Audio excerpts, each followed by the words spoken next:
We are back at it with Boston's End of the Chat live from the Salem 5 studio. And if you were looking at your screen, and in case you missed it yesterday, some movement takes place for the Red Sox. Roster moves, and it is Wednesday, y'all, which means we've got the one and only Lou Merloni joining us to break down all things Red Sox and continue to bring his immense insight. I would call you the Godfather, but I don't have the bass in my voice that Travis does. He's the Godfather of baseball. I don't want to let you down, Lou, by not giving it that punch it deserves. But first and foremost, as always, how are you doing? What's going on? I'm good. I'm seeing a little flurry of moves. Who would have thought Rule 5 draft or protection would have gotten a lot of moves? But this is just kind of cleaning up a lot of the bottom of the roster sort of things and preparing for the winter, I think. Yeah, that's what we kind of figured. And to ask the initial cliche question, it's just any surprises here? I mean, you saw Chris Murphy get some opportunity in this previous season, so that's probably one of the larger names that one would be like, hey, what's going on there? But any surprises in the movement? Well, I think it was kind of like last year when they just first move was trading Cam Boozer, and you're I thought he was pretty good. Brennan Bernardino was a guy that apparently this pitching development program just doesn't like, right? Because I remember at the deadline they got Steven Matz, who was good for you, but you didn't need Steven Matz because to all of us, Brennan Bernardino was 13-game scoreless streak. He was throwing the ball well, and you optioned him down. So obviously something he does doesn't line up with this organization. But you've now lost Murphy, you lost Bernardino. There's depth. You lost Matz, you lost Wilson. So you got a left-handed reliever problem right now you need to fix here in the next few months. Yeah, Lou, I was just going to ask you that. What do they do for left-handers at this point? I know there's journeyman guys they can bring in or down to the minors, but overall, is the bullpen their biggest strength right now? What would you say is the Red Sox biggest strength heading into this hot stove season? Well, unfortunately, I'd say the biggest strength is depth, in pitching. But you're right. The bullpen's the strength because you got Chapman and Whitlock, right? Yep. And hopefully a healthy Slayton, But I don't think I've seen a lot of people say, they get rid of this lefties. That means Toley's in the bullpen. No, those young kids are starters. They're going to have to address it, whether it is bringing back Matz, whether it is the medical team looking at a 38-year-old Justin Wilson and say, listen, physically, he's fine. You can bring him back for another year. He was pretty good. They need to address that. Now, later in the year, this is when you can bring up a minor leaguer, a AAA guy in the arm that you really like and turn him into that bullpen. But we're talking about surviving to the All-Star break, which you can make adjustments then. But they need to add. There's no question to that bullpen now, especially lefties. Lou, let's stick with pitching here. We had Gordo on yesterday, and we asked him sort of his dream starting pitching rotation for the Sox. And I pushed back slightly. I didn't hate it. I know this clip I'm going to show you, just a prerequisite here, Lou, just so you know. It looks like I'm bullying my man Gordo. I'm not. I just thought there were a couple names out there maybe he should have considered. Watch this clip, and then I want your reaction on the other side. I do have to ask you. I mean, the Red Sox allegedly are in love with Joe Ryan. There it is. Allegedly, the Tigers are interested possibly in moving the Cy Young winner in Skubal. I like Hunter Green. Please hear that. I don't want you to take this as me attacking you. I'm just asking. Where are those guys? You don't want them? You want Hunter Green over them? I'm just asking. I do want Hunter Green over those guys. And okay. I'll start with Skubal because I feel like that's the one that could come off as crazy. But if you're trading for Tarik Skubal, you're trading for 1 year of, he's the best pitcher in the American League. Don't get me wrong. Back-to-back Cy Young winner. It doesn't get better than Tarik Skubal, but you're trading for 1 year. Whereas Hunter Green, he is a top-of-the-rotation guy with 4 years of control. You've got so much flexibility to continue adding, to continue working with the roster around that. Whereas with Tarik Skubal, it's 1 year, and if you want to keep him, you better be ready to pay $400 million, which we haven't necessarily seen. So it's a risk to trade for a guy who's a rental, and then maybe you see the Dodgers come in after maybe sitting out an offseason this year and preparing to shell $400 million at Skubal. There's no possibility of that with Green. And with Joe Ryan, I mean, I love Joe Ryan. I would go nuts if the Red Sox traded for Joe Ryan. I just think Hunter Green is a better pitcher with more team control. I'm not going to attack you, but I'm going to yell at you. I mean, what? What'd I do now?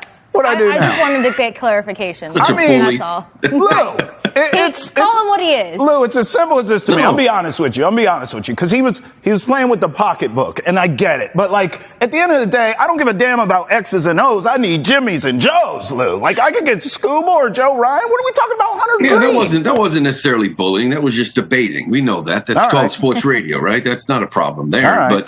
But I understand what Gordo was saying, right? Trade a guy. It's sort of like why I would rather have, say, Joe Ryan than Freddie Peralta, who's a free agent after 1 year, right? So then it's like, now I got to re-sign this guy. The problem, listen, I would want Scooble, but he's right. You got to be willing to pay up, and anybody could jump in and go absolutely nuts. When you traded for Crochet, there was an understanding that he was eager to sign an extension, right? Because there was a lot of uncertainty in his career. Scooble, I don't think, is eager to sign an extension after you trade for him. That is the issue. Hunter Green, yeah, I love Hunter Green. I still don't understand why the Reds would trade him and not one of the other two young pitchers to maybe get better. Mm-hmm. So I like the idea of trading for a guy that's got a couple years of service. That's why, as much as I'm interested in Peralta, it's only 1 year, but I would still take him. All right. Are we any closer to kind of getting some clarity of what the potential number 2 could be for this team, or who's better within reach now that the offseason is getting further along? No. And here's why. I'll tell you, because you're like, no, we're close. Yeah. And I love these like national like media. You know, they're talking about this, and this is why, like I said before, I don't buy anything. I'll just wait for everything to get done. Because even if you talk to anybody local and they ask you, you know, what's Craig Breslow like? You know, even internally. You know, like he is the decision maker. He will listen to people's opinions and then he will make the decision. Whatever he wants. He doesn't really talk that much to the local media as far as giving insides and texting back and forth about what's going to happen. He doesn't really talk at all. So all these people that are trying to tell me what Craig Breslow is thinking, I don't believe them. I don't think they're talking to them. They're giving their opinions on the outside of what it looks like they should do. But I don't think we're any closer. I still feel the trade is the way to go for a starter because I don't know of a corner infielder you can trade for. So you got to do one of the two. So I think that trade is a pitcher. All right, Lou, you mentioned corner infielder. I got a guy, Bo Bichette. I know he's played shortstop. I wanted to get your breakdown on him. Could he play second? Can he play third? Is he the backup plan, I guess, if Alex Bregman doesn't work out? And just another, to piggyback on that, does Scott Boras still have the mystique that he once did back when in his heyday with all those big players? Does he still have that? Because he was talking Brexit and stuff like that. I'm starting to look now at Bichette and other guys because I feel like he's a goner. Right. I do think Boras is still elite. Now, he doesn't hit a home run every single at bat, and the ones that he doesn't work out well, we point out and we enjoy that because he's so successful. But I still think he's the elite guy. As far as Bichette, I love him. You know, he's kind of everything you look for, right? As far as an offensive profile, he's got power. He hits the ball the other way. He holds. You know, he doesn't strike out much. Defensively, I don't think he is a shortstop, and that is the problem. So the question is, can he play third? Can he play second? I think going from shortstop to second base, I think he can handle that. Third base is a little different, but I think he can handle that.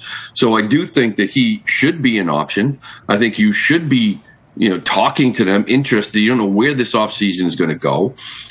He's younger than Alex Bregman.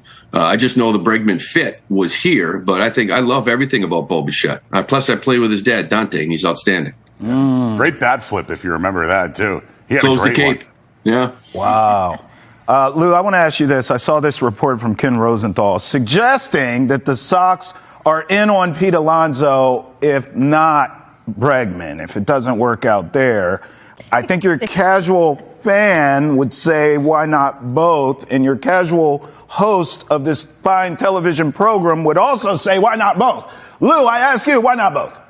That's a great question because it needs to be both. I mean, you need two guys.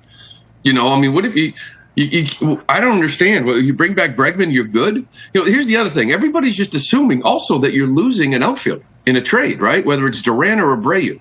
So if you just bring back Bregman and trade one of those two players, if it's Abreu, you're losing the guy that approached 30 home runs. If it's Duran, you're losing the guy that had 84 RBIs and gets extra base hits and brings a lot offensively.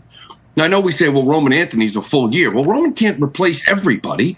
The bottom line is you're taking that bat out of the lineup. You're taking an outfielder out of the lineup and maybe giving those ABs to who? Yoshida? So are you better if you just bring back Bregman? You need both. If it's not Alonso, then you got to go overseas and go get my boy Okamoto. If it's not Alonso, or if it's not Bregman and it's just Alonso, you got to go out and make a trade and add another impact bat. You have a leadoff hitter, and then you have 5 through 9 covered. You don't have 2, 3, 4 right now. So you can't bring back one. You got to bring back at least 2. Okay. I just thought of a new segment idea for you. We'll call it Godfather Gut Feel. Question. Duran or Abreu, who gets traded? Because you said you think one of them is going to go. Gut feel, which one? Yeah, I think that they're going to try to move Duran first. Okay. That's what I think. The difference is for me is that everybody keeps assuming you use them to get a number one. I don't think you need them to get the pitcher that you need because, I don't think Miami or Minnesota want a player with 3 years of control, given where they are. Maybe I'll be wrong because Minnesota didn't want a big league outfielder at the trade deadline for Joe Ryan. It was all minor leaguers that they wanted. So, but I do think if you trade, you can go get that number 2, and then you could move an outfielder for another bat. In an area where you are maybe light. Maybe that's where you can acquire a first baseman if you swing and miss on Alonso. Maybe that's where you can acquire a guy, straight up for a Ketel Marte out in Arizona. I've mentioned his name before. I don't know, or put a package together. So I think that they would prefer to move Duran, given his age, and he's already in arbitration. Keep a guy like Abreu at Fenway Park. But if a team wants Abreu over Duran, I don't think you're saying no. Okay. Sticking with bats for a second, you get Luke Heyman in the mix of some of these transactions that take place. And Twitter actually went positively quite wild when this was noted. And it was also put out there that he followed the Red Sox for when he was younger. So there's that love, there's that buy-in for Boston. Raw power, balance to his swing, some of the things that you hear in terms of this 22-year-old player. What do you make of Luke Heyman? Well, I think it's just it's a move of kind of clearing guys off the roster for the Red Sox that either weren't going to be protected or when the first free agent or the first trade is signed, maybe those guys come off the roster. So you go through a draft, you look at some of the players you really, really liked, and Heyman kind of jumps out at you, right? So you're sort of like, okay, well, this is a guy that we liked in the draft. This is a guy we can stash in the minor leagues. There's a position of depth that we really don't have throughout the minors. They picked up a couple of catchers yesterday because they don't have much depth there. They picked up a couple, AAA, say, utility guys as well, to kind of, because they don't really have much depth there, even though you have a guy like Sogard, but still you need more of that. So I think it's a shot, you're losing guys no matter what, whether it's Rule 5 or dropping them, DFAing them. So you look at other organizations. We like this kid out of Florida. We liked him in the draft. We got an opportunity to put him in the organization, and you make that move. So, again, nobody thought that Romy Gonzalez was going to help you when you claimed him off of the White Sox, right? Or you pick up guys like Nate Eaton and Toro. So some of these guys in years to come may be able to help you.